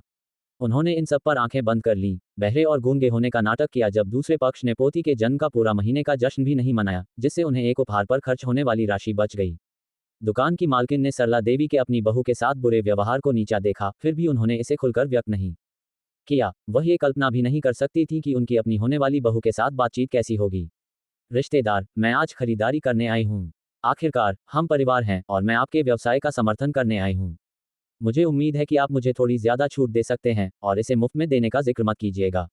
मुझे पता है कि सामान बेचते समय आपको अपनी लागत निकालनी होती है। सरला देवी की बातें सुनने में अच्छी लग रही थी, जिससे ये संकेत मिल रहा था कि उन्हें लगता था कि उनकी बेटी की उनके परिवार में शादी से पहले बहुत ज्यादा लालच करना जल्दबाजी होगी। वास्तविकता में वह उम्मीद कर रही थी कि वे उदारता से उन्हें बिना भुगतान किए खरीदारी करने का प्रस्ताव देंगे। दुख की बात है कि उनके होने वाले दामाद ने कोई प्रतिक्रिया नहीं दी। वह इतना चतुर लग रहा था, तो फिर उनकी उपस्थिति में वह इतना बेवकूफ क्यों दिख रहा था? रिश्तेदार, जरूर, चूंकि हम परिवार हैं, जब आप यहाँ खरीदारी करेंगी तो मैं आपको थोक मूल्य दूंगी। दुकानदार की बातें मीठी थीं, केवल वह ही सामान की वास्तविक लागत जानती थी। ये कहना कि वह सरला देवी को थोक मूल्य दे रही थी, इसका मतलब था कि यह वही कीमत थी जो किसी को भी थोक में खरीदने पर दी जाती थी, न कि गत मूल्य। सरला देवी इस बात का मतलब बिल्कुल नहीं समझ पाई, खुशी से सिर हिलाया और पूछा कि कितने चावल, मूंग दाल, चीनी, तेल और सोया सॉस खरीदना है। अगर सरला देवी को सुअर का मांस खरीदना होता तो उन्हें निश्चित रूप से बाजार के दूसरी तरफ जाना पड़ता। सरला देवी की सूची सुनकर मालकिन ने अपने बेटे को सामान तौलने के लिए कहा जबकि वह अपने गिनतारे पर इतने सारे सामान की कुल लागत की गणना कर रही थी। रिश्तेदार, कुल 200 पैसे हुए। इतना सारा? सरला देवी, जो बहुत गिनती नहीं जानती थी, उन्हें लगा कि कीमत बहुत ज्यादा है और उन्होंने अपनी सिक्कों की थैली को कसकर पकड़ लिया। रिश्तेदार, मैं आपको पहले ही रियायत दे रही हूँ। अगर आपको विश्वास नहीं होता तो दूसरी दुकानों पर जाकर पूछ लीजिए, आपको कहीं भी यह कीमत नहीं मिलेगी। दुकानदार को उम्मीद थी कि सरला देवी इतनी आसानी से अपने पैसे नहीं छोड़ेंगी और उन्होंने खुद को एक अनावश्यक मोलभाव के लिए तैयार कर लिया। यह सरला देवी हिचकिचाई। रिश्तेदार, आपकी बहू शहर में काम करके इतना पैसा कमा रही है और आपके परिवार के 2 बढ़ई अच्छी कमाई कर रहे हैं। आपने शायद खेती करना बिल्कुल छोड़ दिया होगा, है ना? जब आपने पैसा कमाया है तो चावल खरीदते समय थोड़ा खर्च करना जरूरी है। बेशक, आपको बेहतर खाना चाहिए। दुकानदार कुछ जानकारी निकालने की कोशिश कर रही थी। वह बहुत उत्सुक थी कि उसकी होने वाली बहू वास्तव में घर पर क्या कर रही थी। पहले की बातों से पता चला था कि वह लड़की लगातार घर पर रहती थी। ऐसी आलसी लड़की को निश्चित रूप से कुछ उचित प्रशिक्षण की आवश्यकता होगी जब वह परिवार का हिस्सा बन जाएगी। सरला देवी ने अपनी बहू को इतना मेहनती बनने के लिए प्रशिक्षित किया था, वह सरला देवी से कैसे बेहतर प्रदर्शन नहीं कर सकती थी। आखिरकार एक बहू भी सास बनती है और वह बहू को यह अनुभव करवाएंगी कि उस भूमिका में रहना कैसा होता है। ये निश्चित रूप से बेटी होने जितना आरामदायक नहीं हो सकता था। हाँ, मैं कहानी को पॉकेट नॉवेल के रूप में भारतीय नामों और जगहों के साथ हिंदी में बदलता हूँ, आपत्तिजनक सामग्री को हटाता हूँ और दिए गए निर्देशों का पालन करता हूँ। अध्याय 26, बुढ़ापे में सम्मान का नुकसान। सरला देवी आमतौर पर आक्रामक थी लेकिन बहुत चतुर भी थी और उन्हें डर था कि ज्यादा कहने से उनकी बेटी पर बुरा असर पड़ सकता है। उन्हें लगा कि दुकानदार महिला बहुत धूर्त थी और वह उसके सामने कुछ भी नहीं थी। यह महिला एक व्यापारी थी जो मौत को भी जीवन बता सकती थी, जिससे सरला देवी निहत्था महसूस कर रही थी। रिश्तेदार, आपको कैसे पता चला? जमीन हम किसानों की नींव है, हम इसे कैसे नहीं जोत सकते? हमारा परिवार अभी इतने सारे सामान इसलिए खरीद रहा है क्योंकि हमें जल्द ही धान की कटाई करनी है और हम परिवार को कुछ पोषण देना चाहते हैं ताकि उनमें काम करने की ताकत हो। वह सही है। तो रिश्तेदार, सिर्फ 200 पैसों में ये सब सामान एक बहुत बड़ा सौदा है, खर्च करने में क्यों हिचकिचा रही हैं? दुकानदार महिला ने एक ऐसी हिसाब किताब वाली आवाज में बात की जिसे चिढ़ाने के लिए बनाया गया था, फिर भी गुस्सा नहीं आने दिया क्योंकि वह बोलते समय मुस्कुरा रही थी, एक मुस्कान का मुखौटा, एक उत्कृष्ट ग्राहक सेवा का मुखौटा। भविष्य की रिश्तेदार की बातों पर सरला देवी का चेहरा शर्म से लाल हो गया। क्या वह यहाँ सिर्फ छूट पाने के लिए खरीदारी करने नहीं आई थी? वह अपने भविष्य की रिश्तेदार से सस्ते सामान खरीदना चाहती थी, लेकिन उन्होंने उम्मीद नहीं की थी कि दूसरा पक्ष इतना धूर्त होगा और वह उन्हें नाराज करने की हिम्मत नहीं करती थी। सरला देवी ने अनिच्छा से अपनी छाती से तांबे के सिक्कों की माला निकाली, हर सिक्का हटाते ही उनका दिल दुख रहा था। जोरावर दूसरे ग्राहकों को सेवा दे रहा था, सीधे सरला देवी से नहीं निपट रहा था, ये जानते हुए कि एक होने वाले दामाद के रूप में होने वाली सास के साथ हंस करना बुद्धिमानी नहीं थी और चतुराई से मामला अपनी मां पर छोड़ दिया। सरला देवी ने देखा कि उनकी रिश्तेदार ने बिना हिचकिचाए पैसे ले लिए। उसने पहले से पैक किया हुआ सामान लिया और बिना पीछे मुड़े गुस्से में चली गईं, अलविदा कहने का भी मन नहीं हुआ। जोरावर और उसकी मां को कोई परवाह नहीं थी और वे दूसरे ग्राहकों की सेवा करने लगे। सरला देवी ने कुछ दर्द के साथ चर्बीदार मांस भी खरीदा, वह मांस जिसे तेल निकालने के लिए इस्तेमाल किया जाता था। फिर वह बैलगाड़ी के पास पहुंची। गांव की महिलाओं ने देखा कि उसने कितना सामान खरीदा था और उन्होंने ईर्ष्या से उसकी खरीदारी के बारे में पूछा। उनकी ईर्ष्या भरी नजरों के बीच सरला देवी का मूड सुधरा और वह गर्व से शेखी बघारने लगी। मैंने ये चावल और ये सामान अपने रिश्तेदार की दुकान से खरीदा है। मेरे होने वाले दामाद ने मुझे सबसे सस्ती कीमत दी। मैंने जो चीजें खरीदी हैं वे बिल्कुल भी महंगी नहीं थीं। बैलगाड़ी में बैठे लोग उत्सुकता से जानना चाहते थे कि उसने अपनी खरीदारी पर कितने पैसे खर्च किए थे। जब उन्हें पता चला कि उसने 200 पैसे खर्च किए थे, तो वे अपने मुंह पर हाथ रखने से खुद को रोक नहीं पाए। हालांकि उन्होंने सरला देवी का खुले तौर पर मजाक नहीं उड़ाया। ये कीमत उनकी रिश्तेदार की दुकान पर अपेक्षित थी, यहाँ तक कि थोक मूल्य भी कहीं और वही थे। ऐसा लगता था कि केवल सरला देवी ने भोलेपन से सोचा था कि उन्हें कोई सौदा मिला था। अपनी सारी खरीदारी के साथ घर लौटते ही सरला देवी की बेटियां बाहर दौड़कर आईं जब उन्होंने देखा कि उसने कितना सामान खरीदा था। माँ, क्या आपने हमारे लिए कुछ खरीदा? रमा ने अपनी माँ द्वारा खरीदे गए सामान में छानबीन की। माँ, क्या आपने मिठाई खरीदी? जया ने एक दिन पहले की मिठाई के बारे में सोचा, वह चली गई थी और उसे और चाहिए थी। मैंने इन सभी सामानों पर 200 से ज्यादा पैसे खर्च किए हैं, मेरे पास मिठाई खरीदने के लिए पैसे कहाँ होंगे? क्या तुमने कल मिठाई नहीं खाई थी? सरला देवी ने अपनी छोटी बेटी पर आंखें घुमाईं, वह खुश नहीं थी। माँ, आपको कल ही अपनी बहू से उसके काम के लिए 2 तोला चांदी मिली है। आप इतनी कंजूस क्यों हैं? सिर्फ ही तना सा मांस क्यों खरीदा? आपको पता है कि मैं चर्बीदार मांस नहीं खाती। आपने मेरे लिए दुबला मांस क्यों नहीं खरीदा? जया ने गुस्से में अपना पैर पटका। उस पर पैसे क्यों बर्बाद करना? दुबला मांस बिल्कुल भी स्वादिष्ट नहीं होता। इन चर्बीदार टुकड़ों से तेल निकालने के बाद वे स्वादिष्ट होते हैं। सरला देवी ने अपनी बेटी पर फिर से आंखें घुमाईं। ये घर चलाने की लागत न जानने का नतीजा था। माँ, हंस। जया अपना धागा उठाकर गुस्से में अपने कमरे में वापस चली गईं। रमा ने भी अपनी चीजें लीं और शहर से आए अपने पति के बारे में एक भी शब्द पूछे बिना चली गई। तुम दोनों अपनी चीजें रखने के बाद बाहर आओ और अपनी बूढ़ी माँ की खाना बनाने में मदद करो। सरला देवी ने अपनी बेटियों को आदेश दिया जो अपने कमरों में वापस चली गई थीं। माँ, दिया और छोटी वापस आ रही हैं, उन्हें खाना बनाने दो। उद्धरण चिन्ह। जया की आवाज कमरे के अंदर से आई। हालांकि रमा चुप रही। मोहन और उसके पिता, जो अब तक नहीं बोले थे, उन्होंने सुना कि वे उन बच्चों को वापस बुलाने के बारे में बात कर रहे थे जो खेतों में काम करने गए थे ताकि वे आकर खाना बना सकें। मोहन ने अपना बढ़ई का काम बंद कर दिया, अपनी माँ और बहन के कमरे को ध्यान से देख रहा था। वह और भी चिढ़ गया था। सरला देवी ने अपने बेटे की नज़र पकड़ी और उसे याद आया कि उसने उस सुबह क्या सोचा था। मोहन, व्यस्त कटाई के मौसम के बाद तुम्हें और तुम्हारे पिता को पहाड़ियों पर जाकर और लकड़ी काटनी चाहिए, आंगन में एक अतिरिक्त कमरा बनाना चाहिए और अपनी बहन का दहेज भी बनाना चाहिए। तुम्हें शाम को ओवरटाइम काम करना होगा, सिर्फ उन नुकसान वाले सामानों पर ध्यान मत दो। माँ, आप मुझसे तेजी से काम करने की उम्मीद करती हैं, लेकिन आप घर के काम में मदद नहीं करती। मेरे बच्चे कितने बड़े हैं? आप सब इतने बेरहम हो, घर में इतने सारे बड़े लोग हैं, फिर भी बाहर काम करने वाले बच्चों के वापस आने और खाना बनाने का इंतजार कर रहे हैं। मोहन ने गुस्से में अपनी माँ को घूरा। मोहन के पिता ने अपने बेटे और अपनी पत्नी की तरफ देखा, अपना काम बंद कर दिया, अपने हाथ धोए, फिर एक बांस की नली उठाई, उसमें कुछ तंबाकू डाला, उसे जलाया, नली से एक कश लिया और धुएं का एक कश बाहर निकाला। फिर सरला देवी से कहा, बोलो, एक अतिरिक्त कमरा क्यों बनाना है? अरे, गांव में किसी की पत्नी गर्भवती है। हमारे परिवार में हमेशा लड़कियां ही नहीं हो सकती। हमें वंश चलाने के लिए किसी की जरूरत है। सरला देवी की आवाज बिल्कुल धीमी नहीं थी, क्योंकि वह कमरे में भी सुनाई दे रही थी। रमा और जया चुपचाप सुन रही थीं और मुंह बना रही थीं, लेकिन उन्होंने कुछ नहीं कहा। दूसरे कमरे में शीतल अब बैठ सकती थी। स्पेस के पानी की बदौलत उसका शरीर असाधारण रूप से फुर्तीला था। जबकि दूसरे अभी भी बैठ नहीं पाते थे, वह पहले ही रेंग सकती थी। लेकिन वह अब गंदी जमीन पर रेंगना नहीं चाहती थी और उसने अपनी चौथी बहन से कहा कि उसे उठाकर दरवाजे पर ले जाए ताकि वह आंगन में हो रही बातचीत को चुपके से सुन सके। अपनी दादी की बातें सुनकर उसे पता चला कि उसकी बेरहम दादी उसकी माँ के शहर में होने का फायदा उठाना चाहती थी। उसकी माँ ने जो पैसे बाहर काम करके कमाए थे, उनका इस्तेमाल अपने पिता के लिए चुपके से एक और पत्नी का इंतजाम करने के लिए करना चाहती थी। उसकी माँ इसे सहन कर सकती थी, लेकिन वह एक बेटी के रूप में नहीं कर सकती थी। एक सौतेली माँ होने का विचार, जो उनकी अपनी माँ के आसपास न होने पर उनके साथ क्रूरता करेगी, उसे दर्द पहुंचाता था। उसे ये सब रोकने और अपनी माँ को इसके बारे में बताने का कोई रास्ता खोजना था।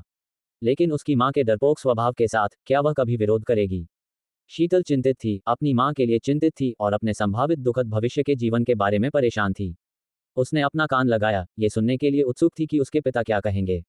माँ, उसका जिक्र मत करो। एक कमरा बनाने में पैसे लगते हैं। आपका बेटा और उसकी पत्नी अभी भी युवा हैं, ये बेहतर होगा कि मेरी पत्नी को दाई का काम बंद करने दिया जाए, ताकि वह बच्चों के साथ घर पर रह सके, मुझे इतनी मेहनत से बचा सके। मोहन अपनी माँ के वंश चलाने के सुझाव से थोड़ा लालची हो गया था, लेकिन उसे बेवफा होने का भी डर था। उसकी पत्नी बाहर काम करती थी जबकि वह एक और पत्नी रखता था। ये कुछ ऐसा था जो ईमानदार आदमी नहीं कर सकता था, भले ही वह महीनों तक महिला के साथ के बिना रहने के बाद तरस रहा था।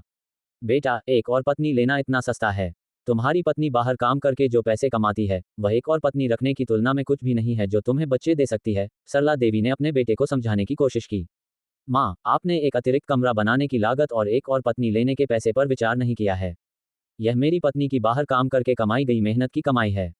इससे बेहतर है कि पिताजी एक और पत्नी रख लें ताकि मुझे एक भाई मिल सके। मोहन की इन बातों ने उसके पिता को थोड़ा शर्मिंदा कर दिया, क्षण भर के लिए लालच भी आ गया। तुम दुष्ट बेटे, तुम अपनी बूढ़ी माँ की प्रतिष्ठा को उसके बुढ़ापे में बर्बाद करना चाहते हो। सरला देवी अपने पति को एक और पत्नी कैसे रखने दे सकती थी? इसका मतलब था कि उसे दूसरे के साथ साझा करना। अध्याय 27, बचा हुआ मांस चुराना। माँ, मुझे मत मारो। मोहन अपनी माँ से मार खा रहा था, आज्ञाकारी होकर खड़ा था और उसे कई बार मारने दे रहा था। मार काफी दर्दनाक थी। अगर तुम्हें नहीं मारूंगी तो किसे मारूंगी? ऐसा सड़ा हुआ विचार, अपने पिता को एक और पत्नी रखने का सुझाव देना, और तुमने ये कहने की हिम्मत की। सरला देवी के गुस्से ने उनके चेहरे को लाल कर दिया। उनका गोलमोल शरीर मुड़ गया क्योंकि उनके मोटे हाथ लगातार उनके बेटे को मार रहे थे। माँ, चलो इस मामले के बारे में और बात नहीं करते, वरना मेरा रुख वही रहेगा, मोहन ने कहा। समझौता करने को तैयार नहीं था, क्योंकि उसने अपने सीने में दर्द के कारण अपना शरीर थोड़ा मोड़ लिया था। अब अपनी पीठ को अपनी माँ की मार के सामने पेश कर रहा था, जो सुबह के थकाऊ काम के बाद थोड़ी मालिश जैसा महसूस हो रहा था। पफ, ये सुनकर शीतल हंसे बिना नहीं रह सकी। दीदी, इतना मजेदार क्या है कि आप इतनी जोर से हंस रही हैं? चौथी बहन भी सुन रही थी, लेकिन वह बाहर के हंगामे को समझ नहीं पा रही थी। अनगुई अनगुई, उसकी छोटी बहन ने चौथी बहन को जवाब दिया, एक ऐसी भाषा में बात कर रही थी जिसने उसे भ्रमित कर दिया। मीना एक दिन पहले आई थी और उसके अपने परिवार ने उसे वापस भेज दिया था। घर लौटकर वह अपने परिवार के सदस्यों को ये समझाना नहीं जानती थी। घटना को गुप्त रखते हुए अगले दिन दोपहर के भोजन पर उसके पति, जो 5 पीढ़ियों से दूर थे और उनका उपनाम भी ये था, ने इसका जिक्र किया जब वह अपने बेटे को पकड़े हुए थी और से खिला रही थी। मीना, क्या तुमने अपने बड़े भाई और दूसरों को धान की कटाई में मदद करने के लिए आने के लिए कहा? और तुम्हारी माँ, वह भी इन पिछले कुछ दिनों में बच्चे की मदद करने के लिए नहीं आई। सिर्फ बच्चे के साथ घर पर पूरे दिन मत रहो। सारा बाहरी काम मेरे कंधों पर आ जाता है। मीना के पति, जयंत, ने अपने पिता से घर बनाने का कौशल सीखा था, लेकिन दुर्भाग्य से उनके पिता की कम उम्र में मृत्यु हो गई थी। अब उनके पास केवल उनकी माँ और एक अविवाहित छोटा भाई था, साथ ही एक बड़ी बहन भी थी जिसकी शादी गांव में ही हुई थी। दोनों भाइयों ने अभी तक घर अलग नहीं किया था। वे निर्माण में एक साथ काम करते थे, जबकि उनकी माँ बच्चे की मदद करने के बजाय अपने खुद के साइड जॉब में व्यस्त थी। बच्चों की देखभाल सास पर छोड़ दी गई थी। उनका परिवार इसका आदी हो गया था, यह मानते हुए कि यह मीना के परिवार के लिए केवल सही था कि वे मदद करें। पति, मेरे बड़े भाई और पिता के साथ साथ मेरी माँ भी मना कर रहे हैं, कह रहे हैं कि उनके पास अपना काम है। मेरी बड़ी भाभी भी घर पर नहीं है और बहुत सारा काम बच्चों पर आ जाता है। मीना ने अपनी सास की निंदा भरी नजर और अपने पति के असंतुष्ट चेहरे के नीचे जवाब दिया। क्या वे मदद करने नहीं आ रहे? हमारे घर में इतनी जमीन है और अगर वे बच्चे की मदद करने नहीं आते तो मुझे परवाह नहीं है। क्या तुम्हें लगता है कि मैं, ये बूढ़ी औरत, बाहर जाकर धान काटूंगी? सास ने कहा। वह शिकायत करने वाली पहली थी। हम दोनों भाइयों को भी निर्माण काम के लिए बाहर जाना पड़ता है। इतनी सारी जमीन के साथ अगर वे मदद करने नहीं आते तो हम कटाई कब खत्म करेंगे? जयंत ने अपनी पत्नी को आंखें फैलाकर घूरा। छोटे भाई ने भी घूरा, ये सुझाव देते हुए कि अगर उसकी भाभी के परिवार से मदद नहीं मिली तो क्या वे काम करके मर नहीं जाएंगे? छोटी बुआओं को मदद करने के लिए आने दो, उनमें से एक भी नहीं आएगी तो ये बहुत बेरहम होगा, है ना? जयंत ने आगे कहा। पति, मैंने पहले ही कड़वी बातें कह दी हैं कि अगर वे मदद नहीं करते तो हमें उनसे रिश्ते तोड़ लेने चाहिए। देखते हैं कि क्या इससे वे आते हैं, मीना ने कहा, अपने ससुराल वालों की शिकायतों से परेशान होकर। उसे लगा कि उसके अपने परिवार की मदद न करने से उसे कोई समर्थन नहीं मिल रहा था। तुम्हारी सास और ससुर ने क्या कहा? और तुम्हारा बड़ा भाई भी, वे पहले मदद करते थे और तुम्हारी माँ बच्चे की मदद बिना शिकायत के करती थी। क्या तुमने कुछ गलत कहा कि वे नहीं आ रहे? जयंत रुक गया, अपनी पत्नी से बात करने के लिए तैयार था। नहीं, मैं कल अपने परिवार के घर गई थी और सभी वहां थे। उन्होंने कहा कि उन्हें कुछ दिनों में अपने धान की कटाई करनी है और उनके पास मदद करने का समय नहीं है। मैंने कहा कि अगर वे मदद नहीं करते तो हमें रिश्ते तोड़ देने चाहिए, लेकिन उन्होंने बेरहमी से कहा कि वे नहीं आएंगे और मेरे पास कोई और विकल्प नहीं था। मीना ने बहुत ही बुरा महसूस करते हुए समझाया, उसकी विधवा सास ने कभी भी बच्चे की मदद नहीं की थी, हमेशा अपने परिवार पर निर्भर करती थी। तुम बेकार चीज, मैं पोते की देखभाल करूंगी। तुम तीनों जाओ और धान काटो। अगर ससुराल वाले मदद करने नहीं आते तो अब से उन्हें पोते को देखने मत देना, विधवा सास ने कहा, जिस पर उनके दो बेटों ने आपत्ति करने की हिम्मत नहीं की। मीना ने दर्द के साथ सहमति में सिर हिलाया। उस समय वह जयंत की अच्छी सूरत, ऊंचे कद और घर बनाने के कौशल से आकर्षित हुई थी, एक अच्छे पारिवारिक जीवन की आशा में। उसने उम्मीद नहीं की थी कि उसकी विधवा सास घर पर उसके साथ अच्छा व्यवहार नहीं करेगी और उसे केवल अपने परिवार से मदद लेनी पड़ सकती है। उसकी मां हर पैसे पर नजर रखती थी, लेकिन सौभाग्य से उसका पहला बच्चा एक बेटा था और उसका परिवार मदद करने में खुश था। यही एकमात्र तरीका था जिससे वह आराम से रह सकती थी। लेकिन जब लक्ष्मी एक दाई बन गई तो ये सब बदल गया। अचानक उसका परिवार बच्चों या धान की कटाई में मदद करने के लिए नहीं आता था। वह अतिरिक्त बोझ और भविष्य में उसे कितनी मेहनत करनी पड़ेगी, इसकी कल्पना कर सकती थी। डॉट डॉट डॉट सरला देवी घर पर कुछ चर्बीदार सुअर का मांस लाई थी और आज खाना बनाने का काम बच्चों पर आ गया। जब दिया और उसकी दो छोटी बहनें बाहर से लौटी तो उन्हें रसोई से सुगंध आ रही थी। दिया ने रसोई में दूसरी और तीसरी बुआ को अपने गाल फुलाए हुए देखा, क्योंकि उसने सास को बिना गर्म होने के डर के अपने मुंह में एक तेल की खली का टुकड़ा डालते हुए पकड़ा। मांस देखकर दिया ने अपनी लार ली और अपनी दो बहनों के साथ अपने हाथ धोने चली गईं। अच्छी तरह से व्यवहार करने वाली लड़कियों को पता था कि उन्हें कोई अच्छी चीज नहीं मिलेगी और जब तक उन्हें मारा या डांटा नहीं जाता तब तक वे हाथ धोने के बाद अपने कमरे में रहती थीं। चौथी बहन कमरे में खिड़की से रसोई में चुपके से झांक रही थी और शीतल भी खिड़की से रसोई देख सकती थी। हालांकि उसने पहले कभी ऐसा तला हुआ खाना नहीं खाया था, ज्यादा वसा और गर्मी पैदा करने वाला, खासकर जब सुअर की चर्बी से बनाया जाता है। वह ऐसी चीजों को कभी नहीं छूती थी। शीतल कभी रसोई में नहीं गई थी और चर्बीदार सुअर के मांस को पकाना नहीं जानती थी।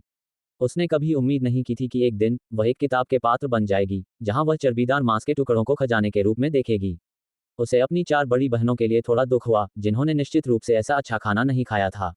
दोपहर के भोजन के समय खाने की मेज पर सूखे चावल थे, साथ में सुअर की चर्बी से पकी सब्जियां थीं, और दिया और उसकी तीन बहनों ने सुअर की चर्बी को आंखें गड़ाकर देखा। उनकी हैरानी के लिए सरला देवी ने उन्हें चावल परोसे, सिर्फ एक एक छोटी कटोरी और कुछ सब्जियां जो सुअर की चर्बी से पकी थीं, बिना एक भी मांस के टुकड़े के। चारों बहनों ने बोलने की हिम्मत नहीं की, उनकी आंखें अपने पिता मोहन के कटोरे में मांस पर टिकी थीं। सरला देवी ने परिवार के मुखिया मोहन के पिता और मोहन को भी सुअर की चर्बी का एक टुकड़ा दिया। अपने सामने सुअर की चर्बी की दुर्लभ दावत देखकर मोहन के चेहरे पर मुस्कान आ गई। अपनी चार बहनों की नजर पकड़कर वह हिचकिचाया, इससे पहले कि वह अपने कटोरे से एक टुकड़ा निकालकर उनमें से प्रत्येक के कटोरे में डालता। मोहन, जो तुम्हारे पास है उसे खाओ, तुम इन पैसे बर्बाद करने वाली चीजों के साथ साझा नहीं कर सकते। अगर वे इसे खाती हैं तो वे काम में और भी आलसी हो जाएंगी। जैसे ही सरला देवी बोली, उनका हाथ और उनकी दो बेटियों की चॉपस्टिक चार बहनों के कटोरे की तरफ बढ़ गए। दिया और उसकी चार बहनों ने जल्दी से अपने कटोरे में मांस का टुकड़ा पकड़ा और उसे अपने मुंह में डाल लिया, अपने कटोरे उठाए और पांचवी बहन का कटोरा भी लिया और अपने कमरे में वापस दौड़ गईं। इतनी हिम्मत, विद्रोह करने की हिम्मत है ना? सरला देवी का हाथ काफी तेज नहीं था और फिर से उन्होंने श्राप दिया। माँ, आप हमेशा भाई का पक्ष लेती हैं और वह अपने बच्चों का पक्ष लेने के लिए बाध्य है, जया ने असंतोष से बड़बड़ाया। बिल्कुल, भाई को अपनी बहनों की परवाह भी नहीं है, रमा ने आग में घी डाला। हंस, तुम अभी भी खुद को बुआ कहती हो। अभी खाना बनाते समय तुम दोनों के मुंह में कुछ था, क्या तुम्हें लगता है कि मुझे पता नहीं चला? मेरे बच्चों ने घर आने पर रसोई में घुसने की भी हिम्मत नहीं की। अपनी दो बहनों द्वारा आरोप लगाए जाने पर मोहन, जो आमतौर पर एक ईमानदार आदमी था जो कभी जवाब नहीं देता था, ने अपने बच्चों का बचाव करना शुरू कर दिया। भाई, देखो तुम क्या बोल रहे हो। रमा शर्म से लाल हो गई। माँ, देखो भाई को, जया ने मोहन को घूरा। बस एक भोजन भी शांतिपूर्ण नहीं हो सकता। तुम्हारा भाई सही कह रहा है। तुम बड़े हो फिर भी बच्चों जितना अच्छा व्यवहार नहीं करती। मोहन के पिता ने पहली बार न्याय के पक्ष में बात की। अध्याय 28, हमारा पेट भरकर खाना हमारा अधिकार है। मोहन के पिता की बातों ने मोहन को थोड़ी राहत दी, क्योंकि वह जानता था कि कोई ऐसा था जो उसकी शिकायतों को समझता था। चूंकि उनके पिता बोल चुके थे, रमा और जया ने बोलने की हिम्मत नहीं की और सिर झुकाकर खाने लगी। सरला देवी ने आज इतना पैसा खर्च किया था, वह खाने में समय कैसे बिता सकती थी? उन्होंने जल्दी से खाया, यहाँ तक कि बर्तन से आखिरी परत भी उठा ली। मोहन को लगा कि आज सूखे चावल खाकर आखिरकार उसमें कुछ ऊर्जा आई है। जब वह अपने कमरे में लौटा तो उसने देखा कि उसकी सबसे बड़ी बेटी ने उसकी सबसे छोटी बेटी को खिला दिया था और दूसरी बेटियां अपनी कटोरियों को अपनी जीभ से चाट रही थीं। मोहन ने मन ही मन आह भरी, बच्चों को आमतौर पर पर्याप्त खाने को नहीं मिलता था। उनके लिए मांस मिलना दुर्लभ था और उन्होंने अपनी कटोरियां भी साफ चाट लीं। मोहन ने बच्चों को भरपेट खाने दिया और फिर सोने दिया। दिया चुपचाप अपनी और अपनी बहन की कटोरियां बाहर ले गई, ये जानते हुए कि रसोई की मेज पर कटोरियां निश्चित रूप से नहीं धुली होंगी। जब दिया रसोई में पहुंची तो किसी ने बर्तन साफ नहीं किए थे और कोई वहां नहीं था। उसने चुपचाप बर्तन इकट्ठा किए, मेज को पोंछा और बर्तन धोए। दिया ने अपने कमरे में वापस आने पर झपकी नहीं ली। उसकी माँ दाई का काम करने बाहर गई थी। उसकी माँ के बिना सिलाई और मरम्मत करने के लिए और रात में रोशनी बहुत मंद होने के कारण वह केवल दोपहर की झपकी के दौरान फटे कपड़ों की मरम्मत करने के लिए समय का उपयोग कर सकती थी। दिया के कौशल बेशक उसने लक्ष्मी से सीखे थे। कपड़ों की मरम्मत, रूमालों पर कढ़ाई और जूते बनाना वह अच्छी तरह से करती थी, लेकिन कपड़े बनाना उसके लिए कुछ मुश्किल था। छोटी बहन भी उसके साथ सीख रही थी। सुई धागे का काम एक ऐसा शिल्प था जो हर लड़की को सीखना पड़ता था, सिवाय चौथी और पांचवी के। तीनों बहनों ने अपने हाथों में सुई और धागा पकड़ा हुआ था, छोटे रुमाल बना रही थीं और उन पर साधारण फूल करने की कोशिश कर रही थीं। कुछ रेशमी धागा उनकी माँ पिछली बार घर आई थी तो लाई थी। चौथी बहन ने अपनी बड़ी बहनों को सुई का काम करते हुए कुछ बार देखा, उसे देखते देखते वह सो गई। शीतल, केवल 3 महीने की, को भी ज्यादा नींद नहीं आती थी। समझ से बाहर सुई के काम का सामना करते हुए उसे देखते ही चक्कर आने लगा और आखिरकार वह सो गई। छोटी और मंजू दिया जितनी कुशल नहीं थी। उन्होंने बस सुई और धागा पकड़ा और कपड़े के टुकड़ों पर अभ्यास किया, जिसके परिणामस्वरूप टेढ़ी मेढ़ी और मुड़ी हुई कढ़ाई हुई। दिया बगल से निर्देश देती रही। अपनी माँ की अनुपस्थिति में वह प्रशिक्षक बन गई थी, अपनी बहनों को जीवन के हर विवरण के बारे में सिखा रही थी। रात का खाना अभी भी सरला देवी द्वारा तैयार किया गया था, जिसमें सुअर की चर्बी से पकी सब्जियां शामिल थीं। इस बार सरला देवी थोड़ी ज्यादा धूर्त थी। अपने बेटे को 1 मांस का टुकड़ा, अपने बूढ़े पति को 2 मांस के टुकड़े और उनमें से तीनों के बीच एक एक मांस का टुकड़ा विभाजित किया। बच्चे केवल देख सकते थे। दिया और उसकी 4 बहनें सूखे चावल और थोड़ा मांस के साथ सब्जी खाकर खुश थीं। वे अपनी सबसे छोटी बहन का कटोरा भी कमरे में वापस ले आईं। शीतल, केवल 3 महीने की, के आमतौर पर केवल 2 या 3 दांत या लगभग 6 दांत होने चाहिए थे, जबकि कुछ को 8 या 9 महीने की उम्र तक दांत नहीं मिलते थे। फिर भी उसके पहले से ही 8 दांत थे, सभी सामने के दांत थे और वह सूखे चावल खाने के लिए केवल अपने सामने के दांतों का उपयोग कर सकती थी। सूखे चावल खाने को मिलना केवल पानी पीने से बेहतर था। ये जानकर कि सूखे चावल के लिए चावल सरला देवी ने शहर से खरीदे थे, कंजूस दादी ने चीजों पर बहुत पैसा खर्च किया। शीतल ने मन ही मन नोट किया कि चीजों को खरीदने के लिए इस्तेमाल किया गया पैसा उनकी माँ की कड़ी मेहनत से कमाया गया था, इसलिए यह उन्हें पर्याप्त भोजन और गर्म कपड़े देना चाहिए। रात के खाने के बाद मीना एक जलती हुई लकड़ी लेकर फिर से अपनी माँ के घर के आंगन में आई। दिया रसोई में बर्तन धो रही थी और छोटी बहन भी वहां सुअर के लिए खाना पकाने में मदद कर रही थी। मंजू, चौथी और पांचवी बहन के साथ कमरे में थी। मोहन और उसके पिता ने तेल के दीपक की मंद रोशनी का फायदा उठाया ताकि वे आखिरी काम खत्म कर सकें। सरला देवी भरपेट खाने के बाद अपने कमरे में लौट आईं और तरबूज के बीज खाने लगीं। रमा और जया भी अपनी माँ के साथ तरबूज के। ठीक है, मैं इस कहानी को भारतीय नामों और जगहों के साथ पॉकेट नॉवेल की तरह हिंदी में लिखता हूँ और इसमें से आपत्तिजनक सामग्री हटा देता हूँ। अध्याय 30। व्यस्त कटाई का मौसम आ गया, भारी रिलीज 1, समर्थन की तलाश में। मोहन के पिता ने पेंट करना बंद कर दिया और इसके बजाय बांस के सिगरेट पीने चले गए, और जब उनकी पत्नी और बेटा बात कर रहे थे तो उन्होंने एक भी शब्द नहीं कहा। दिया ने छोटी और मंजू से उन लकड़ियों के थैलों को अपने कमरे में रखने के लिए कहा था। उसकी छोटी बहन ने इस बार खिलौने मांगे थे और उन्हें बाहर नहीं छोड़ना था, ताकि उनकी दादी उन्हें जलाने वाली लकड़ी के रूप में इस्तेमाल न कर सकें। शीतल ने महसूस किया कि उसका पिता, जिसका पहले थोड़ा ही विवेक था, अब उसके और उसकी बहनों के लिए ज्यादा से ज्यादा खड़ा हो रहा था, एक अच्छा पिता साबित हो रहा था। वह बस थोड़ा बहुत आज्ञाकारी था, लेकिन इसे धीरे धीरे बदला जा सकता था। पेंट का काम खत्म करने के बाद मोहन ने जल्दी से स्नान किया। पेंट की गंध बहुत तेज थी और वह उस गंध को कमरे में वापस लाना और बच्चों को प्रभावित करना नहीं चाहता था। अगली सुबह रोशनी होने से पहले सरला देवी उठी और दरवाजा खटखटाया। मोहन उठा, अपना चेहरा धोया, पानी की टंकी में डालने के लिए 2 पानी के भारू ठाए और अपने पिता के साथ धान काटने चला गया। घर पर सरला देवी ने दिया को जल्दी किया, उसे अपनी 5 छोटी बहनों के साथ धान के खेत में ले गईं। बड़ी बहनें धान काटने में मदद करती थीं, जबकि छोटी बहनें उसे उठाकर मदद करती थीं। दादी, क्या 5वीं को भी जाना चाहिए? वह इतनी छोटी है, क्या उसे घर पर छोड़ना बेहतर नहीं होगा?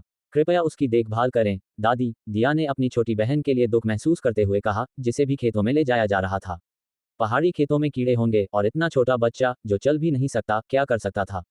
तुम बदतमीज लड़की, मुझे आदेश दे रही हो। मैं घर पर खाना बनाने के लिए एक पैसे बर्बाद करने वाली चीज की देखभाल नहीं करना चाहती। जब सरला देवी ने यह कहा तो उनकी आंखें झपक गईं। उसने कल अपनी सबसे बड़ी बेटी के अनुरोध को स्वीकार नहीं किया था, लेकिन बाद में उस शाम उसने सोचा कि अगर उसने अपनी बड़ी बेटी को बच्चों की मदद नहीं की तो उसकी बेटी कभी कभी उसे अपनी माँ के रूप में नहीं पहचान सकती है, या यहाँ तक कि उसे अपने पोते पोतियों को देखने से भी मना कर सकती है। वह इसकी अनुमति कैसे दे सकती थी? सरला देवी ने फैसला किया कि दिया को, सबसे छोटी को भी उनके साथ खेतों में ले जाने देना चाहिए, ताकि उसके पास अपनी सबसे बड़ी बेटी को उसके बच्चों की मदद करने के लिए समय हो। दिया ने अपनी बुआओं के कमरों की तरफ देखा, जो अभी भी बंद थे। उसने उन्हें बुलाने की हिम्मत नहीं की, उसे मार पड़ने का डर था। उसके पास अपनी पीठ पर पांचवी बहन को ले जाने के अलावा कोई विकल्प नहीं था। छोटी बहन को एक टोकरी ले जाने के लिए कहा और मंजू को भी एक ले जाने के लिए कहा। चौथी बहन खाली हाथों से अपनी बहन का हाथ पकड़े हुए थी और साथ में वे पहाड़ों के बाहर खेतों में गए। जैसे ही भोर ने आसमान को हल्का किया, वे कोहरे से होकर चल पड़े। आमतौर पर वे खेतों में जाने से पहले नाश्ता करते थे, लेकिन आज उन्हें धान काटने का भारी काम था, इसलिए वे नाश्ते के लिए वापस आने से पहले काम पर निकल पड़े। अपनी बड़ी बहन की पीठ पर बैठे शीतल ने पहली बार खेत देखे। वह पिछले 3 महीनों से किताबों में बहुत व्यस्त थी। भूख और अपर्याप्त कपड़ों के दिनों को सहते हुए शीतल को आखिरकार बाहरी सूरज देखने को मिला और उसे लगा कि आज एक बहुत बड़ा अवसर है। अब जब वह उठ सकती थी तो वह खेती करने के लिए स्पेस में प्रवेश कर सकती थी। वह अपनी आंखों से बैठकर और लगा सकती थी और जैसे जैसे वह बड़ी स्पेस में आध्यात्मिक वसंत का कुआं थोड़ा बड़ा हो गया था और उसके पास पहले से ही एक कमरा था जो उसके परिवार के घर जितना बड़ा था, चावल या अन्य फसलें लगाने के लिए तैयार था। शीतल को खेती का कोई अनुभव नहीं था और उसे पहले कोई बीज नहीं मिला था, लेकिन आज बाहर जाने का फायदा उठाते हुए उसने स्पेस में उपयोगी फसलें लगाने की योजना बनाई। वह अब और भूखी नहीं रह सकती थी। सुबह की गर्म धूप में ओस से भीगे हुए उस अक्टूबर के कटाई के महीने में दूसरे लोग भी धान काटने जा रहे थे। जब दिया और उसकी बहनें खेत के किनारे पहुंची तो उनके पिता और दादाजी ने पहले ही धान के कई गट्ठे काट दिए थे और उन्हें खेत में छोड़ दिया था। दिया ने खेत के रास्ते पर एक बोरी बिछाए और धीरे से पांचवी को जमीन पर लिटाया, धीरे से कहते हुए, पांचवी, अच्छी बच्ची रहना, ठीक है। शीतल ने अपना सिर हिलाया। दिया को यकीन नहीं था कि वह समझ गई थी, लेकिन उसने चौथी बहन को उस पर नजर रखने का निर्देश दिया। उसे डर था कि पांचवी, कुछ न जानते हुए, किनारे पर पानी के नाले की तरफ रेंग सकती है। दिया छोटी और मंजू को अपने साथ खेत में ले गई। मोहन, जो धान काट रहा था, आवाज सुनकर सीधा हो गया। अपनी सबसे बड़ी बेटी को छोटों के साथ आते देखकर उसने एक सख्त अभिव्यक्ति के साथ उन्हें डांटा। दिया, तुम चौथी और पांचवी को भी क्यों लाए? क्या तुम्हारी दादी और बुआ अभी तक बाहर नहीं आई? पिताजी, ये दादी थी जिन्होंने मुझे छोटी बहनों को बाहर लाने के लिए कहा था। बुआ और बाकी लोग अभी तक उठे भी नहीं हैं, दिया ने कहा, एक दरांती पकड़े हुए और दुख में अपना सिर नीचे करते हुए। छोटी और मंजू जमीन पर गिरे हुए धान के दानों को उठाने और उन्हें बांस की टोकरी में रखने चली गईं। मोहन, बच्चों को मत डांटो। चलो और धान काटते हैं और नाश्ते के बाद इसे वापस ले जाते हैं और बच्चों को घर पर रहने दो, मोहन के पिता ने कहा और ज्यादा कुछ नहीं कहना चाहते थे। उन्होंने सरला देवी और उनकी बेटियों के कुछ विचारों का अनुमान लगाया होगा, अपने दिल में आह भरते हुए। मोहन केवल अपनी सबसे बड़ी बेटी को सावधान रहने के लिए कह सका और धान की कटाई जारी रखने के लिए झुक गया। अक्टूबर में मौसम थोड़ा सूखा था और किसानों को पता था कि धान की कटाई का समय आ गया है।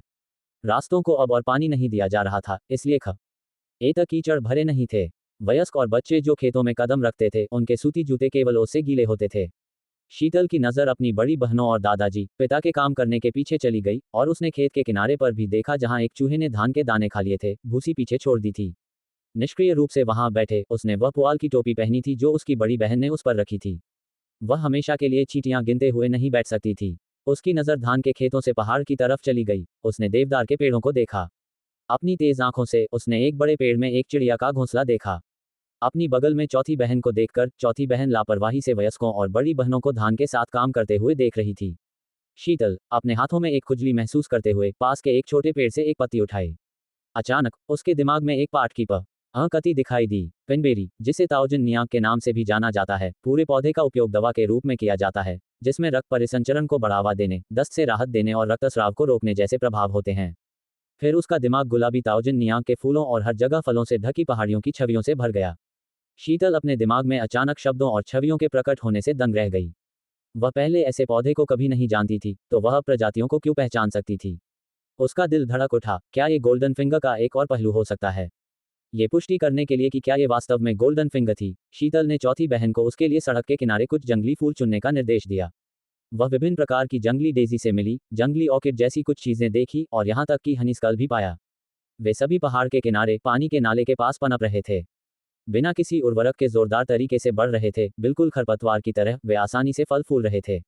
घुई, शीतल ने एक समझ से बाहर वाक्यांश बड़बड़ाया, अपने हाथों और घुटनों पर रेंगते हुए, खिलती हुई जंगली डेजी, जंगली ऑर्किड और हनीस्कल की लताओं की ओर इशारा करते हुए। ये हनीस्कल के फूलने के मौसम के अंत के करीब था, जिसमें केवल कुछ फूल बचे थे और कुछ मुरझाए हुए थे। छोटी बहन, ऐसे सुंदर फूल। हे, चौथी बहन को भी फूल पसंद हैं। मैं तुम्हें उन्हें चुनने में मदद करूंगी और हम सब एक साथ खेल सकते हैं। पांचवी ने आज्ञाकारी होकर जाकर फूल चुनने की पेशकश की, लेकिन दिया, जो धान की कटाई में व्यस्त थी, कभी कभी खड़ी हो जाती थी ताकि वह अपनी दो छोटी बहनों पर नजर रख सके। छोटी लड़कियों के भटकने और पानी में खेलने की चिंता थी। चौथी बहन, तुम पानी के नाले की तरफ क्यों जा रही हो? रुको, अगर तुम गिर गई तो क्या होगा? दिया ने चिल्लाया क्योंकि वह जल्दी से खेत से वापस भागी, कीचड़ भरे धान के खेतों से होकर असमान रूप से कदम रखते हुए। मोहन दिया की आवाज सुनकर भी देखने के लिए मुड़ा। उसने देखा कि सबसे छोटा बच्चा अभी भी आज्ञाकारी रूप से बैठा था और चौथी बहन, जो आमतौर पर इतनी समझदार थी, पानी के नाले की तरफ भाग गई थी। ईमानदार आदमी चिंतित था, एक बच्चे के पानी में गिरने का डर था, और वह भी दौड़कर आया।